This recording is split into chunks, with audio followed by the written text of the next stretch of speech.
Booked and busy ang stars ng MMFF film na Bar Boys After School.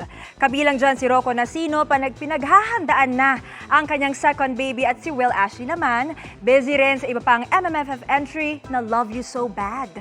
Makitsika kay Aubrey Carampel.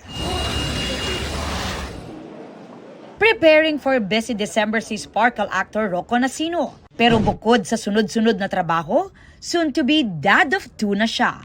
Pinaghahandaan na. So lahat ng mga kaibigan ko na may 2 anak, kinakausap ko na kasi yan na yun. Yung magsaselos ang anak, paano mo i-handle yan.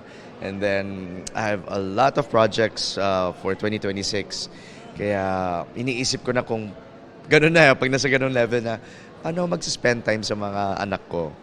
Isa si Rocco sa cast ng Metro Manila Film Festival entry na Bar Boys After School.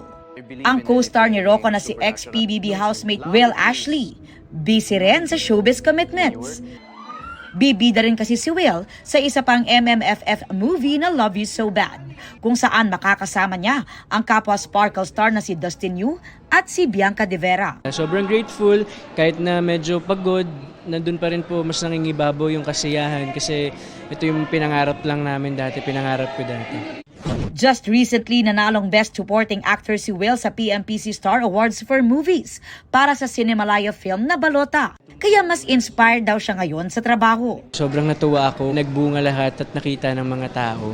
Thankful din sa sunod-sunod na projects ang co-star nila sa pelikula and fellow Sparkle artist na si Therese Malvar. Tulog po si Lolo. Napanood si Therese as Dina sa Encantadia Chronicles Sangre at kasama rin si KMJS Gabi ng Lagim the Movie. Soon gusto naman daw niyang subukang mag-direct at mag-produce ng sariling film. Ngayon, nag-produce na ako.